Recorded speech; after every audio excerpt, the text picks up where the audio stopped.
Le Sahara occidental est un territoire situé à l'ouest du Maghreb, bordé par le Maroc au nord, l'Algérie au nord-est, la Mauritanie à l'est et au sud, et l'océan Atlantique à l'ouest.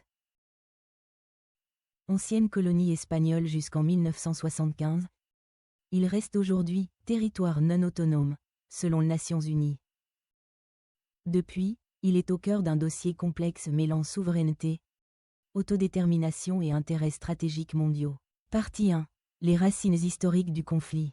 Pour comprendre l'enjeu d'aujourd'hui, il faut revenir sur les racines de ce conflit. En 1884, l'Espagne établit un protectorat sur ce territoire. Le départ de l'Espagne en 1975 a laissé un vide politique dans le Sahara occidental. Le Royaume du Maroc revendique le territoire, invoquant des liens historiques avec la région a rapidement revendiqué le territoire. Notamment après l'avis consultatif de la Cour internationale de justice, CIJ, de 1975. Le 16 octobre 1975, la « Marche verte », rassemblant des centaines de milliers de Marocains marque symboliquement ce dossier pour Rabat. Dans ce contexte, le Front Polisario, appuyé par l'Algérie, a émergé comme le principal opposant au contrôle marocain, cherchant à établir l'indépendance du Sahara occidental. Le 27 février 1976, le Front Polisario proclame la République arabe sahraoui démocratique, RASD. La Mauritanie, quant à elle, a initialement soutenu les prétentions marocaines avant de se retirer du conflit en 1979. Pour contrer les forces du Front Polisario, le Maroc a construit le fameux mur de sable, une série de murailles et de fossés qui s'étend sur plus de 2720 km. Protégé par des milliers de soldats et des champs de mines. Ce mur a divisé le Sahara occidental en deux parties distinctes, une zone contrôlée par le Maroc et une zone contrôlée par le Front Polisario. Un cessez-le-feu signé en 1991 a gelé le conflit armé, mais aucun règlement définitif n'a été adopté. Le référendum promis par l'ONU n'a jamais eu lieu. Partie 2. Les enjeux géopolitiques régionaux. La dimension géopolitique du dossier ne se limite pas aux frontières du territoire. Le conflit oppose indirectement le Maroc et l'Algérie. L'Algérie soutient le Front Polisario, et la question du Sahara occidental s'inscrit dans la rivalité régionale. Pour le Maroc, la question est une question nationale vitale. La question des provinces du Sud est un élément de stabilité politique interne. Sur le plan international, le dossier s'inscrit dans le cadre de la décolonisation, de la souveraineté territoriale et de la sécurité régionale. Le Sahara occidental, grâce à sa façade atlantique d'environ 700 km, est un point stratégique pour l'accès maritime, la pêche et le contrôle du littoral. Sur la scène internationale, le statut du Sahara occidental est complexe. L'ONU considère toujours le territoire comme un territoire non autonome, et le Front Polisario est reconnu comme le représentant légitime du peuple sahraoui. Cependant, en octobre 2025, le Conseil de sécurité de l'ONU a adopté une résolution qui reconnaît le plan d'autonomie proposé par le Maroc.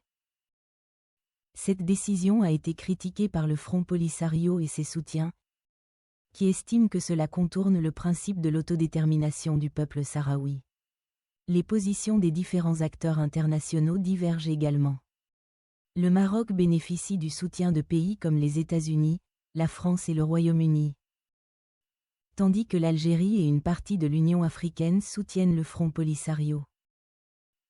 La question du référendum d'autodétermination, initialement prévu dans les accords de 1991, n'a jamais été mise en œuvre en raison des divergences entre les partis sur la liste des électeurs et les modalités du vote. Partie 3.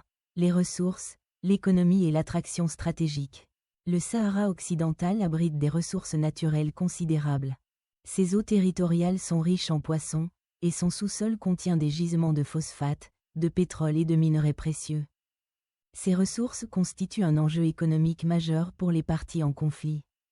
Le Sahara occidental n'est pas un désert stérile, il recèle des ressources. Les mines de phosphate de Boukraa, contrôlées par le Maroc, en sont un exemple. On y trouve aussi du fer, de l'oxyde de titane, du vanadium, et des perspectives d'hydrocarbures offshore. Le littoral atlantique offre des zones de pêche parmi les plus riches du monde. un enjeu économique mais aussi diplomatique. Récemment, le potentiel des énergies renouvelables dans le territoire, solaire, éolien, hydrogène vert, vient s'ajouter à l'attraction. Voir aussi projet annoncé de production d'hydrogène vert. D'un point de vue géostratégique, le Sahara occidental est situé à une croisée des chemins, entre l'Afrique, l'Europe et le Moyen-Orient. Il offre un accès privilégié aux routes commerciales maritimes et terrestres, ce qui en fait un territoire convoité pour les puissances régionales et mondiales.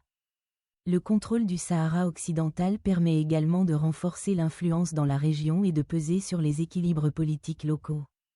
Pour les investisseurs et les puissances étrangères, ce territoire est donc doublement stratégique, économique et géostratégique, extraction plus accès à l'Atlantique. Partie 4. Les défis contemporains et la perspective d'avenir. Mais ces atouts s'accompagnent de défis majeurs. D'après le journal Le Monde, les populations sahraouies, notamment dans les camps de réfugiés de Tindouf, Algérie, sont dans des conditions difficiles. Depuis la reprise des hostilités en novembre 2020, le cessez-le-feu a été rompu, les tensions entre le Maroc et le Front Polisario ont à nouveau augmenté. Le conflit, bien que gelé sur le plan militaire, reste actif sur le plan diplomatique. La guerre devient de faible intensité. Les usages de drones et les technologies de surveillance numérique s'accroissent et jouent désormais un rôle croissant dans la surveillance et le contrôle du territoire. Sur le plan diplomatique, la question de l'autodétermination, posée par l'ONU depuis les années 70, n'a toujours pas trouvé de solution durable. La question de la résolution du conflit reste ouverte.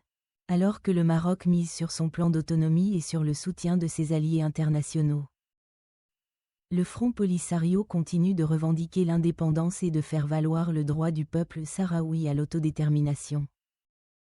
L'avenir du Sahara occidental dépendra des évolutions des positions des acteurs locaux et internationaux, ainsi que de la capacité de la communauté internationale à trouver une solution équilibrée et durable.